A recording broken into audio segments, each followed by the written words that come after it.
As sports history fans, we often reminisce about the legends. Willis Reed limping onto the NBA Finals court, Kurt Schilling's bloody sock, Kerry Strug's courageous dismount, and so many more. These moments often define sports history. But what about the countless injuries that did not become legends, or careers that were derailed due to inadequate care? That's where this episode's sponsor comes in. Introducing to you, ILP Sports Consultants, your trusted sports injury partner, available 24/7. Brian Maelli at ILP Sports Consultants has over 20 years of experience in the orthopedic and sports medicine industry, and he has worked with athletes across the gamut, from youth to amateurs, professionals, in almost every sport played in the United States of America, accommodating athletes at every stage of their career. This adaptability ensures that ILP services are perfectly tailored to your skill level, no matter where you are in your athletic journey. With ILP, you are in control. Choose the steps that matter most to you. Diagnosis, treatment plan, recovery, or the whole journey. ILP services are tailored to your unique needs. Rushing for care is a common pitfall, leading to future problems. ILP Sports Consultants helps you make the right decisions, ensuring that you receive timely and safe care. And here's a bonus. Brian hosts the Injured List podcast, sharing insights and athlete stories you won't want to miss. Whether you're a concerned parent or grandparent, or an athlete yourself seeking guidance, ILP Sports Consultants is your beacon of hope in sports injury management. Visit ilpsports.com today. That's the letters ilpsports.com. ILP Sports Consultants, where your well-being is the priority and your recovery is the mission. Choose ILP Sports Consultants for a healthier sports journey, helping you get back in the game the smart way.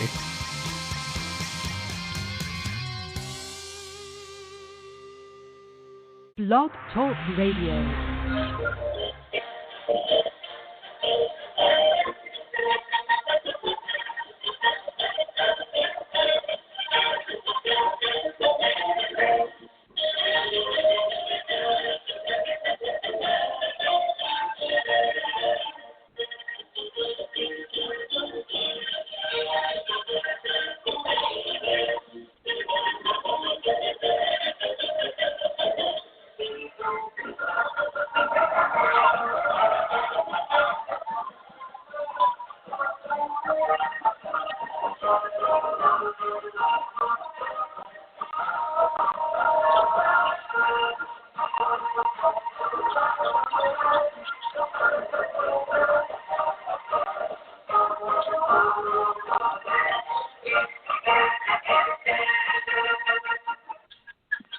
Tonight we'll go back in time to seasons past, when 22 men graced the rugged fields of yesterday, fighting for one more first down, one more yard gain, one final score which would bring victory after 60 minutes of battle on the gridiron.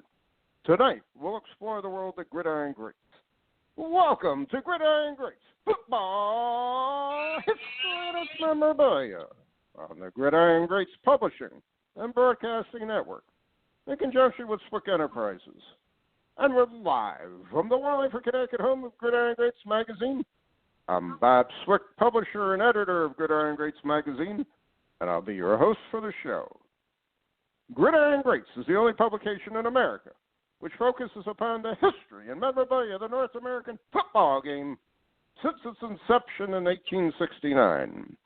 We cover 150-plus years of football history and memorabilia, and you can find us on the web at GridironGreatsMagazine.com.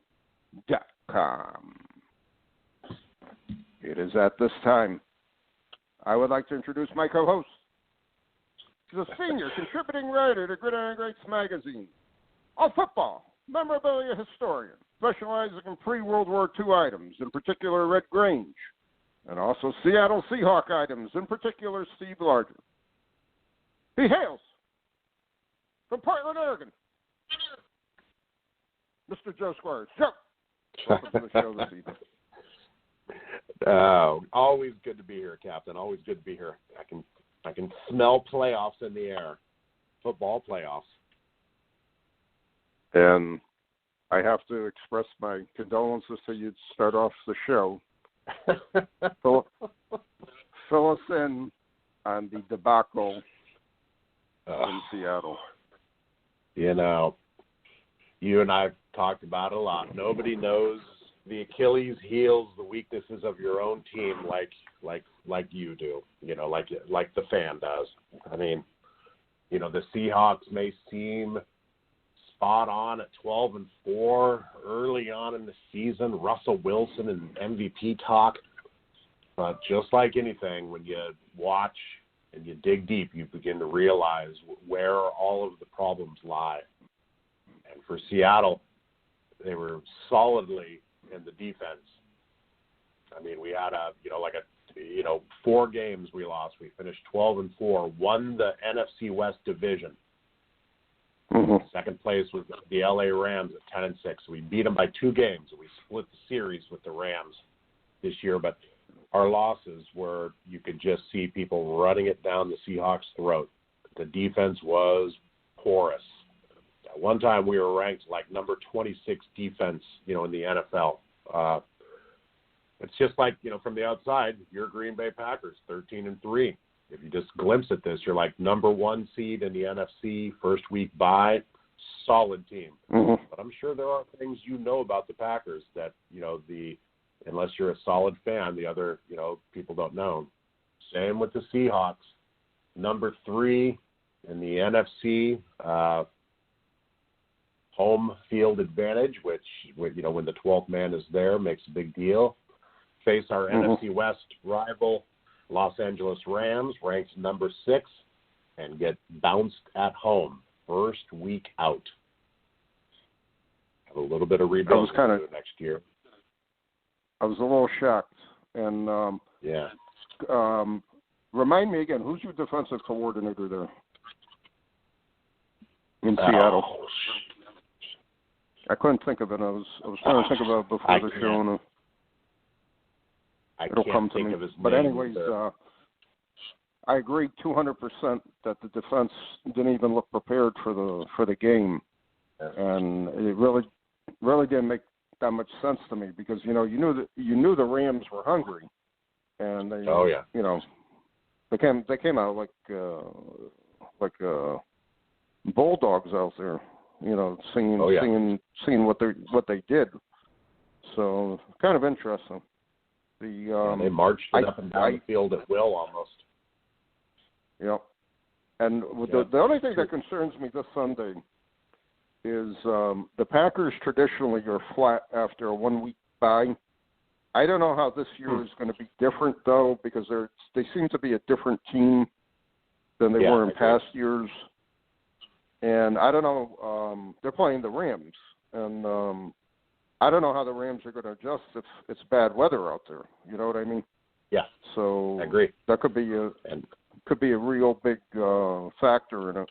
So be interesting to see. Rams quarterback has 3 pins and a broken right thumb. That's his throwing hand. Packers defense is just a lot better. You put the times the Seahawks put some pressure on him, the passes went awry. They weren't as good. The Packers have the ability to do that with the Seahawks don't. The Packers just flat out have a better defense. They can stop the pass. They can get the rush. I don't see them having a problem with the Rams like the Seahawks did. But 2 teams. The AFC, the Seahawks, the number 3, lost to the number 6 division rival. And over in the AFC, the number 3 Steelers in the AFC North lost to their division rival, the number 6 Browns in the AFC North. So 2 home field division winners losing to their division rivals, both ranked number 6. Right. Fascinating. Steelers looked good. I had them going to the AFC Championship, to be honest. Well, I think I don't know. I don't understand the game plan that the Steelers embarked upon. But when you're down 28-0 like that, you really gotta correct yourself fast because you basically lost the game in the first quarter. Yeah, I agree. So I don't know what happened. That to me was just a complete meltdown. And for the Browns, I got to give them a lot of credit. I mean, they showed a lot of guts through the whole for what they did. They had their foot on the gas the whole damn game. You see a lot of teams let up, when they get a lead like that and then blow it. But think about that. The AFC North put 3 teams in the playoffs. Pittsburgh at 12-4, and Ravens and Browns both at 11-5. The Dolphins in the AFC East at 10-6 missed the playoffs. Right. 10-6. And then you swing over to the NFC, where the Washington Redskins at 7-9 won the division. Right. That's pathetic. The Super Bowl is the Super Bowl is definitely being won by. Well, I don't know. Definitely is a strong word, but I get the feeling the Super Bowl is being won by an AFC team this year. I think it's the Chiefs and the Packers in the Super Bowl. This year, and that's going to be a good game. And that would first time in a long time the number one seeds both meet up. Be an iconic rematch of Super Bowl. You know what? Number yes, one. I do. Yeah. And the historical value of it would be phenomenal. But again, I still say Chiefs are a good team. But again, what happens if the Browns upset them this week? That would be incredible. That would be incredible. Yep. And who knows? The Browns will be playing. Yep. Browns are playing to say we got nothing to lose. So throw anything. Anything and everything at them. Yep. So let's call the game for our listeners here, I'll call the game out and you tell me what you think and I'll follow it up. So, number 1 Chiefs against number 6 Browns. Who do you got, Captain? Well, I picked the Chiefs, but I wouldn't be surprised if the Browns do something. But I still got to go with the Chiefs. Chiefs, but the Browns make it interesting. That's definitely a good team to watch. I'm digging what the Browns are doing this year, but the Chiefs are just too strong. Okay, our second AFC lineup, number 2 Bills versus number 5 Ravens. Who do you got, Captain? I got the Bills. Bills are the strongest they've ever been in years, and I think they know what's up. They know that they got to win. That's what it comes down to. So I think they're gonna beat them with ease. Yep, I agree. Bills look strong. I watched the game where the Bills handedly beat the Seahawks, and man, does Josh Allen look good. All right, we're both in agreement. It's the Chiefs and the Bills in the AFC Championship. Who wins that? That I give the edge to the Chiefs because of they've been there before. They may be more comfortable. The Bills are still a young team. I can see the Bills down the road being a Chiefs type of team 2-3 seasons in a row. I don't think they're ready for it yet. Agree. Chiefs represent the AFC in the Super Bowl. I agree with you, Captain. All right, let's swing over to the NFC. Number 1 Packers against the number 6 Rams.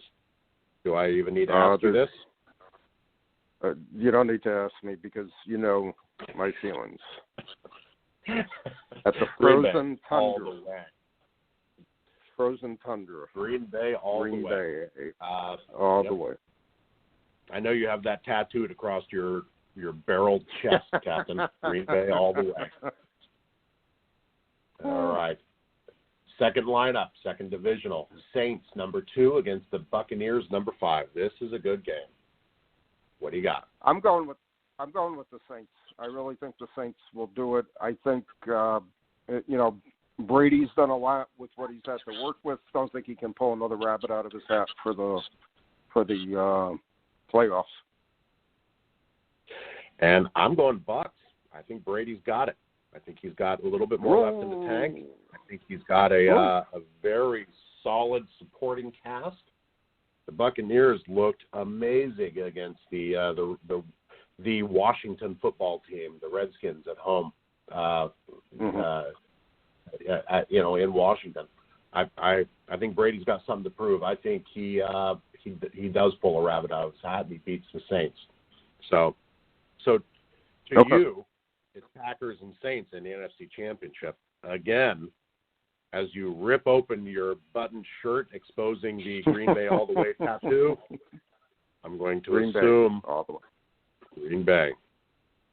Green Bay all the way. And me, For the Packers against the Bucks in the NFC Championship, I am also going the Packers winning the NFC Championship, representing the NFC in the Super Bowl. So our lineup, doesn't matter how we got there, Chiefs versus Pack. Who do you think wins it, and what's the final score, Captain? Wait, read that? The final score? What'd you say? Yeah, who do you think wins the Super Bowl? The Super Bowl, Chiefs versus Packers, and what's the final score? Oh, okay. All right, so I'm going with the Packers, and I'm going to go out on a limb, 31-24. Ooh, very good. All right. I don't disagree with you often, Bob. I hate to say it. I think the Chiefs have a little too much in the tank to get beaten. I'm going with the Chiefs on this one, 31-21. I will say. I think the Pack got it. Ooh. Now let's play a wild card here. Where's the Super Bowl being played this year? In Tampa Bay. Oh boy. So what would say somehow Superman Tom Brady, out of the blue, somehow beats the Packers on the frozen tundra and then plays a home Super Bowl game. First one of his career. That would be very First interesting. one in history. There's never been a home field Super Bowl. Right. What's the word? What's the most incredible football situation that could come to being? Tom Brady, second life in Tampa, the Super Bowl in Tampa at the same time. Truly amazing. Truly amazing. So I keep that in the back of my mind, that's a very strong possibility, especially if they beat the Saints, as you're saying, this Sunday. So this should be pretty interesting. Very interesting. Oh, okay. Well, either way, this is playoff football. This is what we live for. I love it. I mean, it's a reason to, it gets dark at 4:30 here. It's a reason to be on the couch, drinking a beer, eating chips and salsa, and watching football, and some really good games, some really, really good teams. It's like I was saying, you've got three teams, and I got in the AFC North that made the playoffs, and just in the NFC, there's just a couple strong teams. It just seems like there's not as much parity as there is this year, but a lot of teams went out for COVID. I mean, take Denver for example; they couldn't field a quarterback, in Week 10. Right. So, well, I think also the other thing that gave the playoffs a lot more excitement, you had that extra wild card team, and that made to me for a much better flow of the first week in the playoffs. Why do you need two teams buys in both divisions? Have the best team in each division get the bye, and that's it. They deserve it. They got the number one record. So why not? So I don't know. Agree. All right. We'll see what happens in the future, but I know our guest is here, and I'd like to introduce him to our audience at this time. Our special guest tonight has been featured in Gridiron Greats magazine as a super collector of Cleveland Browns, in particular Cleveland Brown legend Jimmy Brown. He has now been nominated to the Ford Hall of Fame by Jim Brown. This gentleman has been a guest on our podcast in past years, and I'd like to welcome to our show this evening Brown's super collector and super fan, Ray Showdown Frisbee. Ray, welcome to the show this evening. Hey, can I hear that one more time? That intro was amazing. Just one more time. Ray, how's it going, guys? Showdown Frisbee. All we need is the crowd roaring behind you. Bob's definitely got a flair for that, Ray. Yes, he does. Yes, he does. Now, Ray, this is the third time you're on our show. We've never had a guest on 3 times.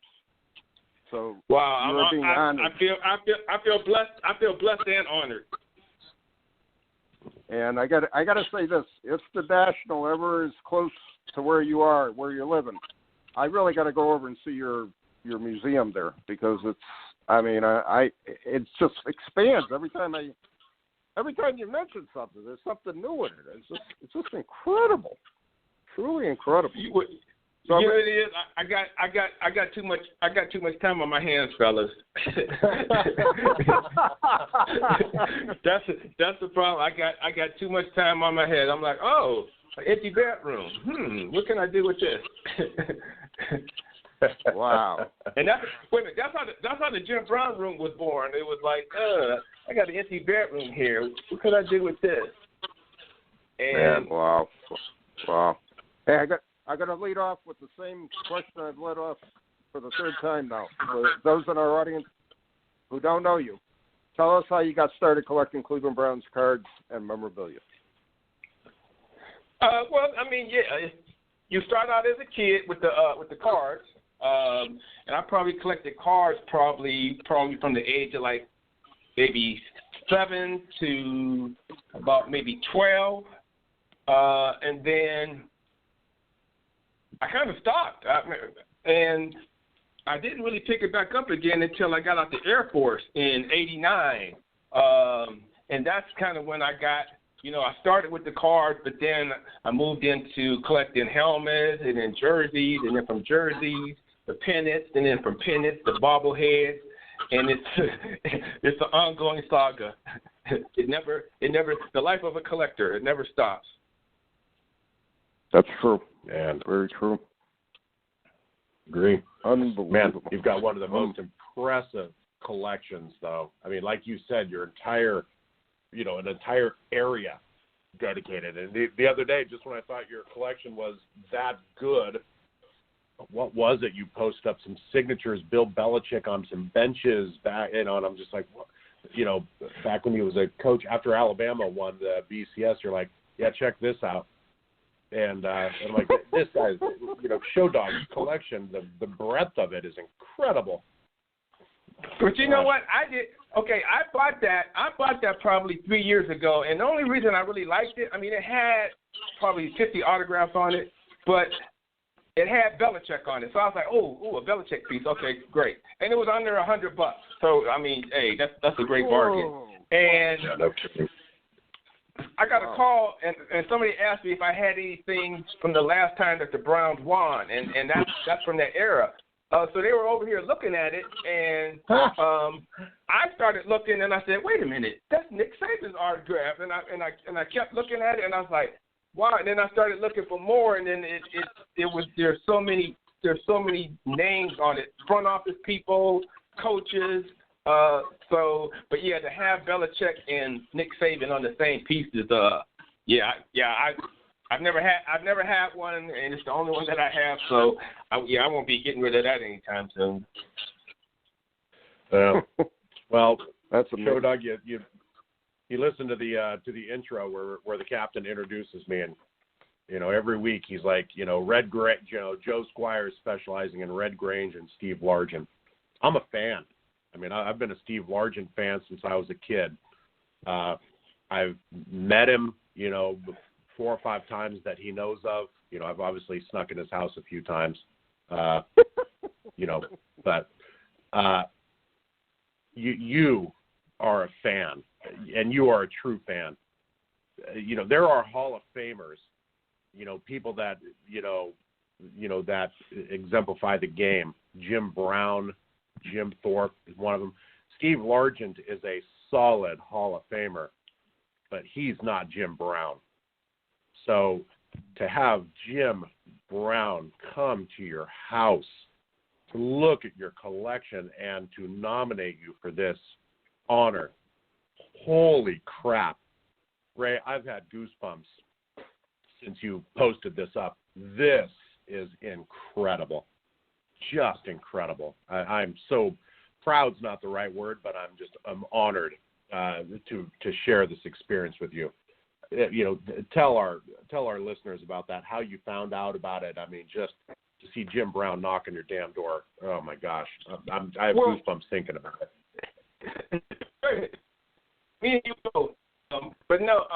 So the Ford Hall of Fame contest, it's in the third year, and basically anybody can enter it. You enter the contest, and they want you to write a paragraph on why you're a super fan, and they want you to send as much pictures, videos that you have, to back up, your claim that you're a super fan. And they get thousands and thousands and thousands of people who enter this contest, across the nation. So they called me. I'd say probably maybe a month and a half after I initially entered the contest. And they said, hey, congratulations, you made it to the next phase. So I was like, okay, great. So what does that entail? And she said, well, what happens is somebody comes out and they'll interview you and they'll videotape some of your stuff and, that'll be it. So I said, oh, okay, so how many people usually make it to this portion? And she said, oh, about 1,000. So this is where the ruse comes in. They basically were setting me up because when they came, when the Ford Hall of Fame people came, everybody in the house knew that Jim Brown was coming except me. So they got there bright and early, 8:30 in the morning, and they start videoing, and they did a whole lot of videotaping, and then somewhere in there we did the interview, and then we had to break for lunch. So after lunch, we were back in one of the rooms doing some more filming. When one of the staff members, she yelled out and she said, hey, Ray, somebody's knocking at your door. Were you expecting somebody? And I was like, no, but I didn't really think nothing of it because I just figured it was either a staff member or a camera person that they got locked out. So I go to the door, and I open up the door, and there in his Hall of Fame jacket is Jim Brown. And to be honest with you, I had to play back the tape because I don't remember what he said because I was just kind of stuck. But what brought me out of it, though, out of the corner of my eye, I seen his wife. And I've been to a lot of shows, and she's usually accompanied. Matter of fact, we kind of had a little thing going. She'd always see me. She's like, okay, what are you getting signed today? So she immediately recognized me, and I recognized her. So I kind of snapped out of it. Then, I was kind of like a 12-year-old. I was like, Mr. Brown, come here. You want to see? Let me show you this. Let me show you my toys. It was one of those kind of things. But the really cool part was him and his wife when they came back to the Jim Brown room. I was kind of explaining things to her because I figured that she didn't know a lot of things. So I'm explaining. So it was kind of cool. We ended up spending 20 minutes back here, and people kept on coming, telling them, we gotta go, and she kept waving them off. So it was really a cool situation. And then we went back, and he's seen the rest of the house. So yeah, he signed a couple things for me. That was cool. The Hall of Fame. There was a Hall of Fame gentleman that accompanied him. He had him sign a jersey that he brought. And then I had, again, used sideline jacket. I ran he signed that as well. So it was a great day. And then this morning when I got up, I said, wait a minute, your camera, because I got cameras all through the house, and I was like, wait a minute, the cameras had to catch everything. So I went back.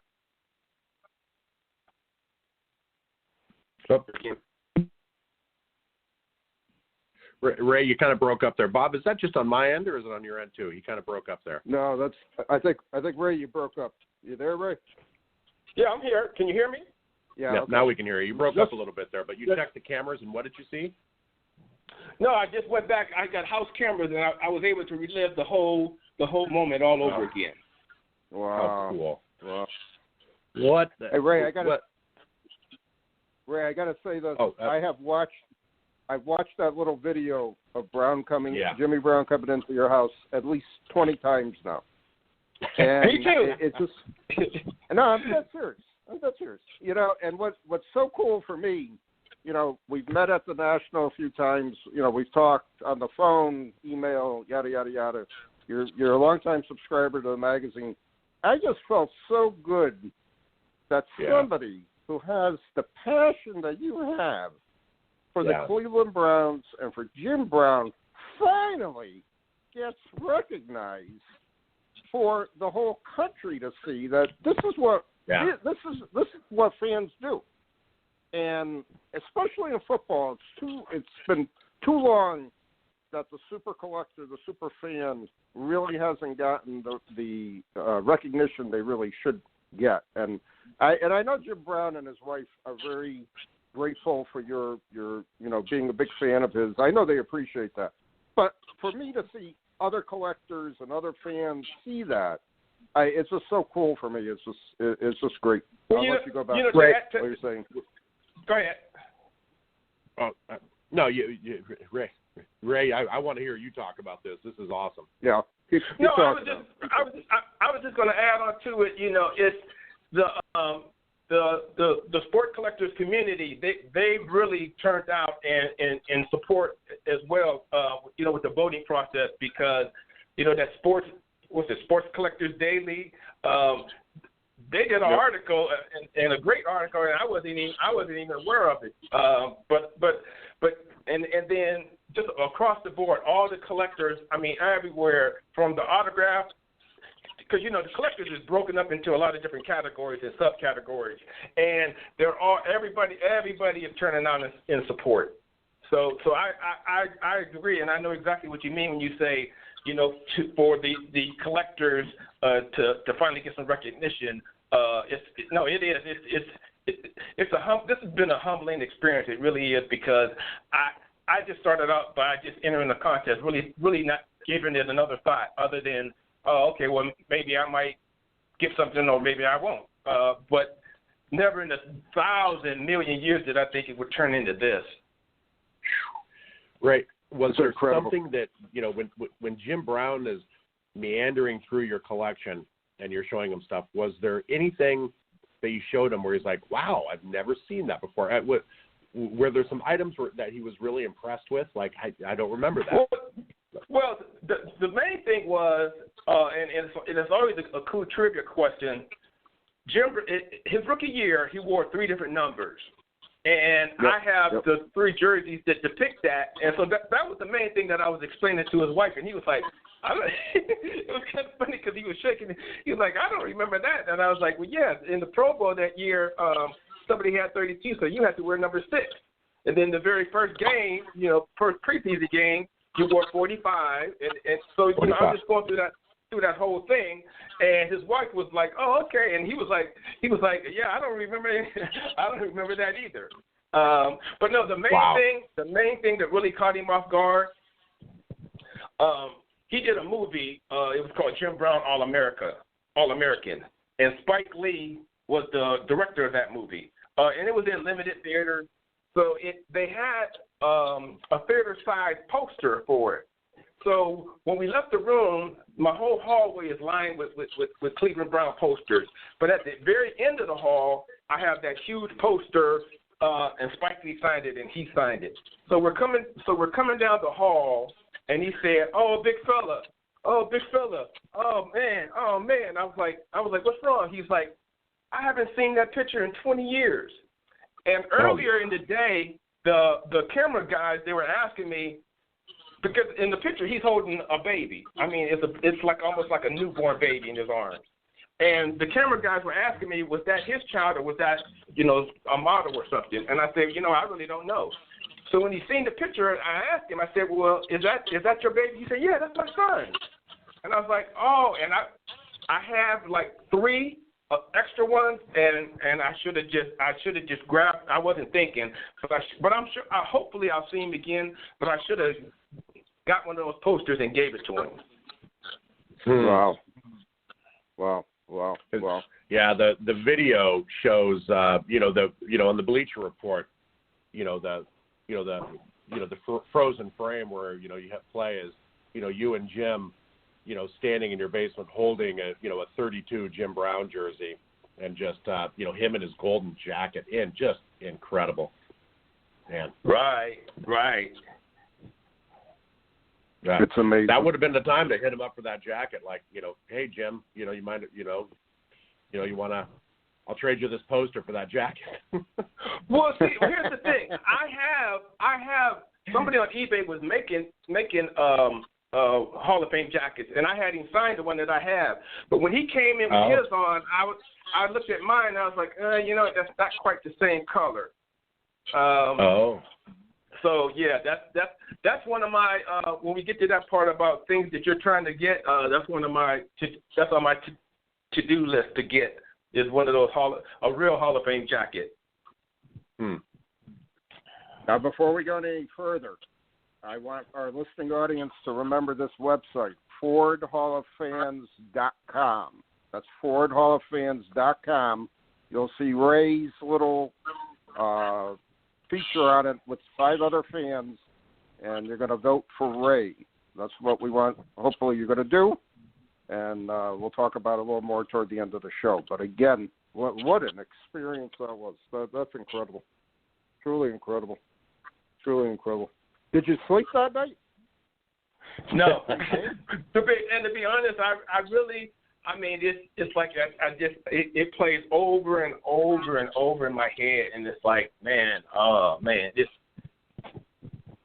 all I can say is that's the only thing I can say. This has been a very humbling experience. I mean, just the whole him coming, and then all the fan base supporting, the team supporting, the military community supporting, the sports collector community supporting. It's just support coming from everywhere. It's just very humbling experience. That's great. That's great. I love it. I couldn't ask, honestly, for somebody to be nominated. I couldn't say there wasn't a better candidate than you because of your passion with the Cleveland Browns. So that leads me to my next question, and you've talked about this numerous times. What's the top 6 and all the different things that you got? Yeah. Top 6 and has it changed? Has it changed since Jim Brown walked through? It is complete. Wait a minute, it has completely changed. Matter of fact, I don't think I have anything from the old list. Okay. So the top two things are the 2 items that he signed when he was here. He signed, like I said, he signed a 32 jersey for me, and he signed my it's the cream color sideline jacket. So those are my top 2 right now. Coming in at number 3, I just recently found, and this is just a follow the Jim Brown thing. I found the 1960 Topps Jim Brown tattoo, and it's on an uncut sheet. Oh, you did find it. Okay, good. Yeah. Well, the thing, it wasn't. I always knew where it was. I just didn't know if I wanted to spend the money for it. Okay. So I finally got that. At number 4 is we talked about this earlier too. That toboggan that has Bill Belichick and Nick Saban on it. That's especially now because Nick Saban has 7 champioships now. Rings. Right. Yep. Right. Yep. So that's a piece. After that, at number 5, it used to be the stadium that I had. It was a scale stadium of the new stadium. It's like 5 foot by 3 foot. Well, I recently had the old stadium built, and it's probably not. It's about the same size, but it's so detailed, and it's the old lady on the lake. And it has the baseball infield because the Browns you could always see, especially late in winter, you could see the lines from the baseball diamond. So yeah, and then lastly, I would say I have a 5 foot by 3 foot. Kodak took a picture of the 64 during the 64 championship game. And then they mounted it on this plaster wood or whatever you want to call it, and they presented it to Art Modell. And I was able to acquire it, and I was lucky to get probably 95% of all the living 1964 players on it. Wow. That Topps tattoo has been your avatar, for a long time. Right, for a long you've time. Talked about it. Right. You've talked about it before. What's the story behind that? I was completely unfamiliar with that until you spoke about it last go. Well, I mean, it's, to me, I want to get every oddball Jim Brown, especially like during the 60s, while he was playing. And that was one of them. And I've only seen one that actually came from the pack. Matter of fact, one of the guys in our group, he has it. So I've only seen one, and then the uncut sheet.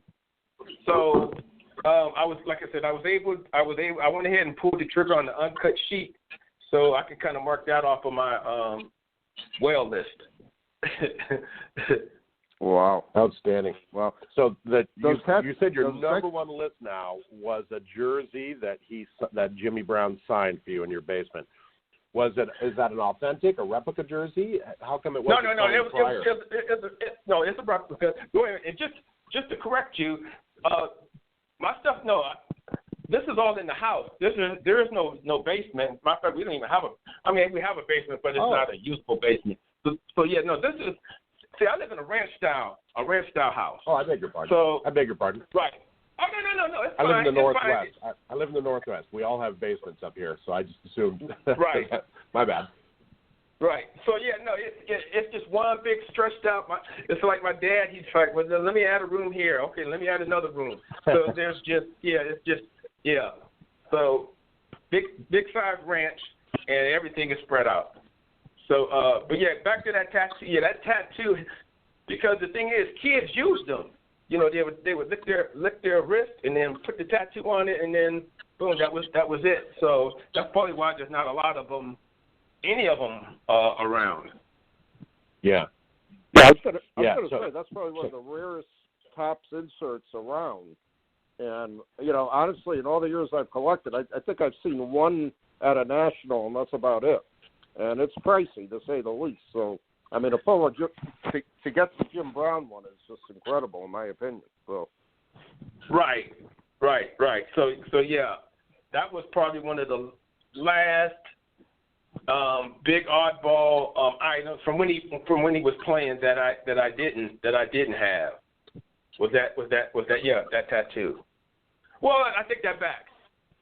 I mean, I have a bazooka, but I would love to get the full bazooka box with the Jim Brown card on the back. Yep. But I'm sure that I won't ever find that. So, going back to that, the jersey that you had him autograph when he was there, was that just one you had that hadn't been autographed yet, or what's the story there? No. The gentleman from the Hall of Fame, he brought it with him. Oh, okay. Good. Yeah, he had Jim Brown sign it right in the room, and then Jim Brown gave it to me. Incredible. Wow. So that's a keepsake. The off script for a second here. Obviously, the new Cleveland Stadium. So when they had the National in Cleveland, I came in a day early and I walked around the outside of the stadium, saw the statues and all that stuff. Very, very cool. I went into the little gift shop there, although there was nobody there, and I just poked around. My question to you: if you get elected to this, is the stadium actually going to do something for you outside the stadium, like a plaque or something? Have you heard anything, or you don't know? That's a great question. And what I'm hoping is I can use this platform to possibly get a museum put back in the stadium. I mean, I could care less about a plaque for me. I would want to have, because all your better teams, they all have a museum right there at the stadium. So with the Browns' rich history, I don't see why not. Yeah, they definitely would use it, because that's, again, all those nice statues outside the stadium, the plaques there on that wall there, from what I remember, they could have a real nice stadium. It would be really very attractive because you go to that Rock and Roll Hall of Fame, and then you just cross the couple blocks there, and you're at the stadium. So it's be an easy, and it would be easy, and also it would be very attractive in the off season that you'd have, you could do both tours type of thing. So right, exactly. So that's the game plan. So we'll see. Baby steps for now. Right. Well, I mean, so you just got a Hall of Fame jersey autographed by Jim Brown in your damn house. You just picked up your Topps tattoo. What is left? What's on your wallet? I mean, I've seen the video of your house. You've got a museum. I fancy myself a collector. You put me to shame, sir. What's on your want list? Okay, so they had a renovation at the stadium and they had is it Gary Thomas, the artist who does all the goal line art cards? Mm-hmm. Yeah. Okay, so Gary Thomas also did the pictures that stood behind every bust. And I don't know, 10, 15 years ago, it was taking up too much space, so they brought a contractor in to take out all those the pictures behind it. Well, somebody just presented to me they have the Jim Brown one that was behind his bust. So I'm probably going to go pick that up tomorrow. So on my want list, before that even came to the picture, on my want list, I want a Jim Brown bust. That's like a missing piece. That's like a missing piece. I would love to get a Jim Brown bust. So Ray, I want to see you write that down on a list and then cross it off. Because you're going to go get it, man. Incredible. Christmas every damn day at the Show Dog House.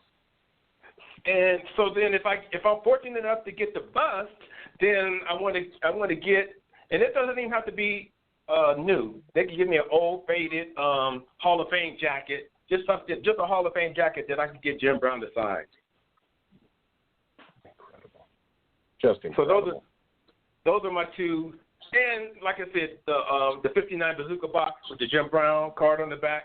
Those are my three things that I'd love to get. The bust, the Hall of Fame jacket, and a 59 Bazooka box. Wow. Hey, I got to ask you a question, and this just popped in my mind. It's off script again. You remember when the last National was in Cleveland, obviously, because you were there. I do. And, yes. Did you know the dealer who was set up that had all those Cleveland Brown team sets in his area? He had them all in binders. He had a couple bookcases there, and he was trying to sell everything all at once or whatever.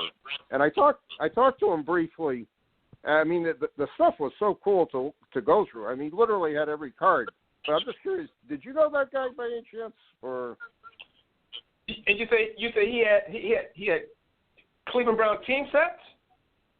Yeah, and they're all in sheets and binders, and he had at least 100 binders there of all the cards, and he was trying to sell the whole collection at once. And then toward the end of the show, he started breaking it up. I'm just curious if you knew the guy. I always wondered about that guy. Yeah, okay. no, because the thing is, once I got all my Brown team set, I've kind of moved away from cards, other than the few little. Yeah. Okay. I didn't. I don't even think I've seen him. Okay. All right. Yeah, he was like opposite from where we were, all the way on the other side of the show there, and he was on the other side of the Ferris wheel over there, all the way in the back. We were in the front of the area, so. But okay. I was just curious. Okay. So you got the big three on your want list. Those are the big I'm three. I'm sure you'll pick them up with no problem whatsoever. Do you have any advice? Now, you're one of the most advanced. You are the most advanced Cleveland Brown collector in the country, in my opinion. Do you have any advice for any beginning collector who's starting to collect stuff? And if so, what might it be? Well, again, if they're into autographs, I would just say, hey, go to the training camp, mail-ins. There's a lot of mail-ins now. But I mean, it's so different from when we collected, because you could get a pack of cards for $0.25, and now they're worth like $5. So you kind of got to have deep pockets starting out if you're going to start, if you're going to start with the collecting cards. But I would just say, collect whatever fun, and I would start. To be honest with you, I would start off with doing mail-in stuff, because you can get so many mail-in stuff for free if you write a nice little letter and say, hey, listen, I'm a new, and especially if it's a kid and he puts the picture in there too, you can probably get anything. But yeah, I would just say just have fun with it, and have some deep pockets. Yeah, no kidding. Wow. Unbelievable. I'm impressed. I'm just impressed. Ray, yeah. I think we're all right, Ray. Who do you? Ray, no you made us speechless because we don't know what to say. I mean, we're all the years I've been looking at people's collections and everything. I mean, I've been floored at some stuff, but to see yours, I mean, I'm speechless from it. I don't know what to say. I mean, it's just incredible. It's truly incredible, and the way you got everything displayed is just so perfect, and it's so it's like walking in a museum, for crying out loud. It's incredible. That was the effect that I was going for, and thank you for your kind words. Yeah, that's a great way Bob put it. Speechless. Bob said you're the premier Cleveland Browns collector. I would remove that Cleveland Browns asterisk. You are one of the premier collectors we've ever spoken to. We've spoken to a lot of people on this show. I don't know anyone who's had Jim Brown come to their house. That's just incredible, Ray. I love it. Guys, that's the blessing. Because somebody asked me, well, what if you win? What if you don't win? And I'm like, are you serious? I already won. Jim Brown came to my house. I already won. What are you talking about? I mean, so no. This is anything after Jim Brown coming to my house is like the dessert, because I've already had the main course. Absolutely. And again, quick question for you, Ray. This Sunday, the Cleveland Browns take on the Kansas City Chiefs for the playoffs. Who do you got and why? 37-34 Cleveland. Cleveland's going to jump out to a big lead. Yeah. Cleveland's going to jump out to a big lead. Then they're going to release them horses and slow the game down, keep Mahomes off the field. Mahomes is going to make a comeback late in the game, but it's not going to be enough. You heard it here. Wow. 37-34 Cleveland upsets the number one and AFC ranks Kansas City Chiefs. Mahomes goes home empty-handed. And I can see on the sideline already Andy Reid, expressionless, staring in space with that deer in the headlight look. What just happened? What the hell happened? Yeah. I can just see it. And before Ray goes again, FordHallOfFans.com. FordHallOfFans.com. And get in there and vote if you haven't voted for Ray. I know we have a massive network of individuals who are voting for Ray as the number one fan. Probably the number one fan in the Ford Hall of Fans, for crying out loud. I don't say how do you make me compete with you some of the other years. Ray, do they let you know any indication on how the voting is going? I mean, you've released the Kraken on all of our collections. But see, here's the thing. You don't have to be a collector to be a fan, because last year one of the winners she made puppets. She didn't have a collection at all, so it's not the criteria isn't only just as a collector. I just happen to get in because I'm a collector, but you got guys that One guy, he dresses up for the game. He's never missed a game in 20 years. So there's just all different, fandoms out there. So,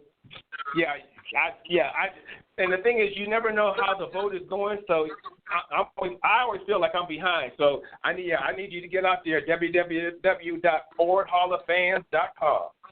Ford Hall of Fans. You heard it from the super fan, the number one fan in the country of the Cleveland Browns. So let's see some votes up. This is going to go up. This podcast will be uploaded in about 20-25 minutes. So it could shut down the servers at FordHallOfFans.com. Hopefully, with the people voting. Hey guys, thank you. Thank you guys so much, man. I really appreciate you. I appreciate this. I'm living the dream. One more thing. When you get your next issue of Gridiron Greats magazine, which is in the mail, you'll also see. I put it in my column for this issue, and although it came out a little later than expected, hopefully it gets a few more votes from there too. So hopefully it'll work out. Good man. Ray, thank you. Shut up. Frisbee, number one Cleveland Browns fan in America, on Gridiron Greats, the podcast tonight. Ray, thanks for being on. We appreciate it. We'll be in touch. All right. Thanks, guys. Take care. Okay. Bye-bye. Wow. Cap. Joe, I'm speechless. Yeah. I'm just speechless. That is collector royalty there. Literally, like you summed it up. We're speechless. He's always, Show Dog's always had an impressive collection. I mean, we had him on a show 8 years ago when I bought the 46 Sears Cleveland Brown untouched. Jim Brown, I was talking to him on the phone and realized how massive of a collection this gentleman had. He's pantheon of collectors. I don't know anyone who's had Jim Brown come to their home. I mean, when you think about top 5 Hall of Famers, Jim Brown's on there. Right. It's right. Incredible. Just an amazing collection. And again, this is the beauty of our hobby, because we have collectors like Ray and others who are passionate about their collections. They have amazing collections. It's just incredible. It's just incredible to talk to him again for the third time now, and listen to his story. And I truly hope he does win this Hall of Fans contest, because he really deserves it, to say the least. Truly deserves it. Well, all right, we're entering in our 2-minute warning and wrap up. And Joe, I'm going to hand off to you to get started tonight. Solidly, the amount of people that have voted a dozen times for Ray just on our vintage football card community, our VFC community, should carry the day. To your average fan, even if he reaches out to friends, or to the other 5 people on that, the Ford fandom, if they reach out to everybody they know, it's not enough for the 100+ people on our VFC community voting. So I sincerely see Ray winning this, walking away. I hope so. And again, I'm not gonna get excited until the day it's drawn and he's announced, hopefully, and then I'll say that's one of my best moments in memorabilia, football memorabilia, is knowing someone getting that honor, and someone who deserves that honor like he does for his collection, because it's incredible. He is a super fan. I don't care what anybody says. And again, like he said, that not everybody is a collector on who's been nominated. There are people that go game in and game out, so on and so forth. And I remember, if this is the same thing, either in the first or the second year they did it, there's a guy who dresses up for the New York Jet games, who's in like they call him the chief. He has a fire chief helmet on. And he's been to literally every game, I don't know, for 25 years, 30 years or whatever. And you see him at a game. I've seen him several times. I've seen the Jets play. And he's a super fan, but he's not a super collector. You know what I mean? There's the difference. Ray's a super fan and a super collector, and that can't be beat as far as I'm concerned. Can't be beat without a doubt. Yeah. Again, I'm a fan. You, as I mentioned, you rattle off Red Grange and Steve Largent at the introduction to each show. And you know what my Red Grange collection is. Nothing in my collection compares, to Jim Brown knocking on my door. Right. Exactly. Hey, we're almost down to a minute. Check out our website, GridironGreatsMagazine.com. If you're not a subscriber, what are you waiting for? GridironGreatsMagazine.com. Wrapping it up. Exactly. 10 seconds, Joe. Last thoughts. Stunned. Just stunned. Some good football this weekend, Captain. I will be texting the crew, enjoying the banter. Should be some interesting games. And, man, oh, man, if Cleveland beats Kansas City, that'll be amazing. And who knows? The football gods may be talking up there, and they're saying, hey, we're going to switch things around a little this season. Yeah. So, unbelievable. All right. Thanks for listening, and we'll be back hopefully next week with another podcast. Until then, take care.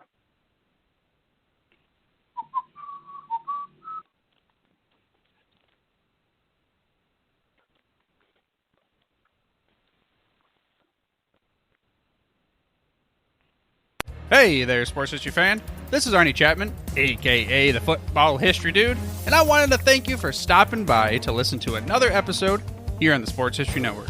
Our podcasters are passionate about uncovering and sharing sports stories from yesteryear. And if you didn't know it already, we have over 30 shows across the network covering all sorts of sports history topics. In fact, here's a glimpse into one of our awesome podcasts here on the network. Each week, the official Football Learning Academy podcast will take you deep into the history of pro football through interviews with players, coaches, or administrators in the NFL, as well as interviews with Pro Football Hall of Fame selectors, authors, and historians. You'll learn how the game evolved and important moments that shaped the sport into what it is today. And don't miss the Pro Football History Nugget of the Week. Listen to the official Football Learning Academy podcast on the Sports History Network. How about that? I bet you're super hyped to go listen to that new podcast, right? Well, to learn about this show and all the other podcasts on the network, head over to sportshistorynetwork.com/podcast. Again, that's sportshistorynetwork.com/podcast. Head over there today to find your next favorite sports history podcast.